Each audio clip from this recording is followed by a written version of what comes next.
Assalamu alaikum, a barka da shigowa cikin wannan bidiyon. Ni ne Tukur Aliyu, shugaban TK Digital Consulting Agency.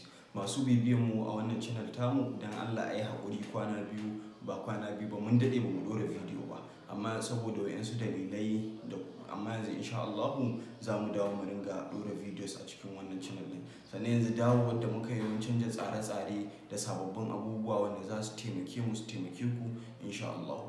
Amma kafin na ci gaba da wannan bidiyon, ka daure ka danna subscribe button da ke ƙasa, sannan wata ƙararrawa za ta fito maka sai ka danna, domin duk lokacin da muka saki sabon bidiyo masu amfani sai ka samu damar samun wannan videos ɗin. Kafin mu fara ɗora bidiyo shine na ga ya dace na yi wannan bidiyon domin na bada haƙuri, sannan kuma na ringa faɗo abubuwan da zamu yi a cikin wannan channel ɗin. Kamar a baya sanda masu bibiyan wanda suka daɗe muna godiya. A baya kun sani cewa wannan channel ɗin muna kawo abubuwa ne da suka shafi online business sannan da sauransu. To yanzu ma dai haka ne, to amma wannan karan ya sha bamba. Akwai abubuwa da dama wanda ake a online wanda mutanen ba sani ba, yanzu muka dawo insha Allah zamu. A baya ga masu bibiyar channel ɗinmu mun yi videos akan yadda zaka siyo kaya daga China sannan su zo maka Najeriya. Yanzu ma za mu ƙara bunƙasa su. Wannan videos ɗin za mu ƙara yi ba irin su ba, za mu zo da nau'o'i na daban da za ka siyo kaya daga China ka biya kuɗi a kawo maka har su zo maka gida.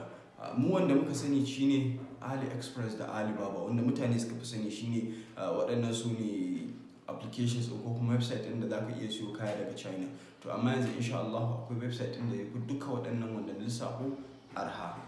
Abin da ake so kawai ka danna wannan subscribe button ɗin, da zarar mun saki za ka gani. Sannan kuma duk a cikin videos ɗin da za mu ringa nuna maka yadda za ka samu hot product, ma'ana product ɗin da ake buƙata a kasuwa, product ɗin da ake so jama'a suke so, da zarar ka kawo za a siya. Sannan kuma akwai video da za mu yi akan bayan ka kawo kayan naka yadda za ka yi talla a online.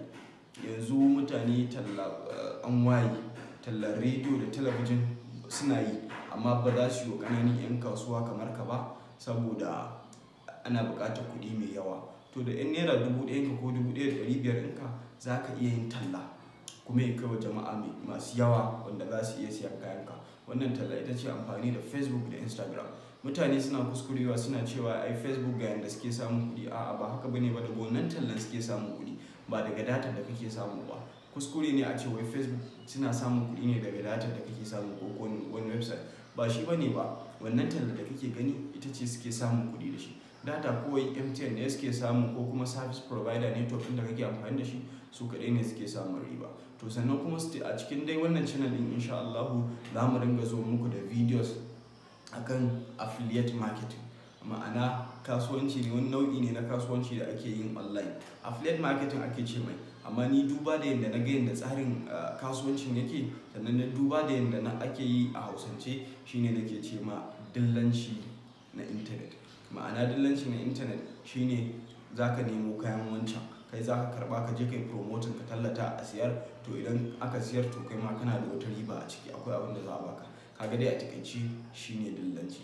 Sannan dai har wa yau a cikin channel ɗin nan akwai abubuwa da za mu kawo masu amfani insha Allah, wanda daga cikin satin nan za mu fara. Abin da ake so kawai domin samun waɗannan sababbin videos ɗin, ka danna wannan subscribe button, ka danna ƙararrawar sanarwa, da zarar mun saki video za a sanar da kai, ka kasance daga wanda suke ciki. Sannan kuma albishirinku, kamar yadda na ce, akwai training da muke yi wanda muke koyar da mutane da za su samu kuɗi online, yadda za ka siyar da ilimin da kake da shi, ka koya mutane abu su biya ka duk cikin sauƙi. Sannan da yadda duk za ka waɗannan tallan duk muna yi. To duk sati insha Allah ko kuma duk wata akwai wanda za mu ringa ɗauka muna koya mai kyauta. Sannan kuma akwai ma'aikatanmu da muke yi, idan mutum ya ƙware za mu ringa ɗora videos akan irin wannan abubuwan, to shi ma za mu ɗauke shi aiki. Bayan mun ɗauke shi aiki, za mu ringa nemo mutanen da zai ma aiki a biya shi. Kaga duk wannan ba ƙaramin alfanu bane ba. Ka danna subscribe button, sannan ka danna ƙararrawar sanarwa domin ka samu waɗannan ci gaba da muke so mu kawo. Sannan idan kana da ɗan uwa ko kuma aboki wanda yake sha'awar irin wannan harka, to kai mai sharing wannan bidiyon domin su masu amfana. Assalamu alaikum, na gode.